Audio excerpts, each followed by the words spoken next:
আরেকটি ভিডিও নিয়ে চলে আসলাম। তো আজকে যে ভিডিওটি নিয়ে আলোচনা করব সেটা হচ্ছে যে আপনারা অনেকেই ইংলিশ কন্টেন্ট নিয়ে কাজ করতে চান। তো আসলে এই ইংলিশ কন্টেন্ট মানে কোন কোন কন্টেন্ট নিয়ে কাজ করতে পারেন যদি আপনারা একান্তই টার্গেট থাকে যে আসলে ইউএসএ অডিয়েন্সকে টার্গেট করে ভিডিও তৈরি করবেন, তাহলে অবশ্যই আপনাকে ইংলিশ কন্টেন্ট চুজ করতে হবে। তো এই ইংলিশ কন্টেন্টের জন্য অবশ্যই আপনাকে কিছু নিচ সিলেক্ট করতে হবে যে কোন কোন টপিকের উপর ভিডিও তৈরি করতে পারবেন। তো এজন্য আমি আপনাদেরকে কয়েকটা টপিক সাজেস্ট করব। তো এগুলোর মধ্যে সর্বপ্রথম সেটা নিউজ চ্যানেল নিয়ে কাজ করতে পারেন আপনারা। আপনারা অনেকেই জানেন যে ইউএসএর যে নিউজ বা পত্রিকাগুলো আছে, আপনারা ওইগুলা থেকে একবারে আপডেট যে নিউজগুলো ওইগুলো আপনারা কপি করবেন, সেটার হেডলাইন তারপর বিস্তারিত যেগুলো আছে ওইগুলো কপি করবেন। কপি করার পরে সেগুলোকে ড্রাফটে রেখে দিবেন। এরপর ওই টপিকের উপর কোন কোন ধরনের আপনার ফুটেজ পাওয়া যায়, সেটা হতে পারে আপনার পিকচার অথবা কোনো ভিডিও। তো সেগুলো আসলে কালেক্ট করে আপনারা একটা মানে মোশন টাইপের যে ভিডিওগুলো আছে ওইগুলো তৈরি করতে পারেন।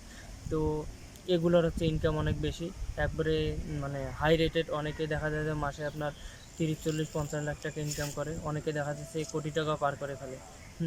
তো এই বিষয়। তো আপনারা এইটা নিয়ে কাজ করতে পারেন, অথবা অন্যান্য যে এআই ভিডিও আছে এআই ভিডিও নিয়ে কাজ করতে পারেন। সেটা হতে পারে শর্টস অথবা লং ভিডিও। তবে একটা জিনিস মাথায় রাখা লাগবে যে লং ভিডিওর ইনকাম কিন্তু সবসময় বেশি। কারণ লং ভিডিওতে আরপিএম সবসময় বেশি থাকে। দেখা যায় যে লং ভিডিওর আরপিএম আপনার $20-30 পর্যন্ত হয়ে থাকে কখনো কখনো। তো আরপিএমটা আসলে প্রতি 1000 ভিউতে আপনাকে ইউটিউব কত ডলার দিচ্ছে সেটাই কিন্তু আরপিএম। এই কারণে অনেকে আসলে এই যে ইংলিশ যে লং কন্টেন্ট নিয়ে কিন্তু কাজ করে, আর শর্ট কন্টেন্টে ইনকাম কম, যার কারণে লং কন্টেন্টের মতো ইনকাম আসলে হয় না। তো আপনারা এআই যে হেলথ টাইপের যে ভিডিওগুলো আছে ওইগুলো নিয়ে কাজ করতে পারেন, লং অথবা শর্ট। তারপর আপনার এআই বেসড আরও অন্যান্য কন্টেন্ট আছে, সেগুলো নিয়ে কাজ করতে পারেন। অথবা আপনার গেমিং টাইপের যে কন্টেন্টগুলো আছে ইংলিশ কন্টেন্ট ওইগুলো নিয়ে কাজ করতে পারেন। আর এরপরে আপনাদের আরও অন্যান্য কন্টেন্ট আছে, যেমন কার্টুন নিয়ে কাজ করতে পারেন। ইংলিশ কার্টুন যে চ্যানেলগুলো আছে ওগুলো দেখলে আপনারা বুঝতে পারবেন যে কীভাবে কাজ করা লাগবে। তবে এগুলোর জন্য আপনার ন্যূনতম কিন্তু এডিটিং সেন্স থাকা লাগবে। আপনার জন্য একটিও যদি এডিটিং করতে না পারেন তখন কিন্তু আসলে হবে না। যার কারণে আপনাকে অবশ্যই এডিটিং সম্পর্কে নলেজ থাকতে হবে। আপনি যে ভিডিওটা তৈরি করেন না কেন অবশ্যই আপনার এডিটিংটা ভালো হতে হবে।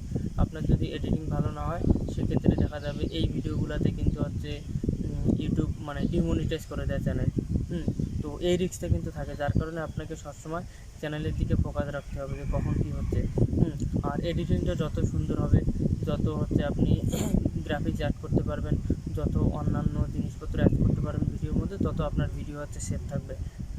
তো সবসময় এইভাবে চেষ্টা করবেন ভিডিওটা এডিটিংটা যাতে সবসময় ভালো হয়, তাহলে আপনাদের এই সমস্যাগুলো পড়তে হবে না। তো এই ছিল বিষয়। আজকে কয় মিনিট হয়েছে? 3 মিনিট 30 তো ঠিক আছে, ভিডিওটা এখানে শেষ করব। সবাই সুস্থ থাকবেন, ভালো থাকবেন, ধন্যবাদ।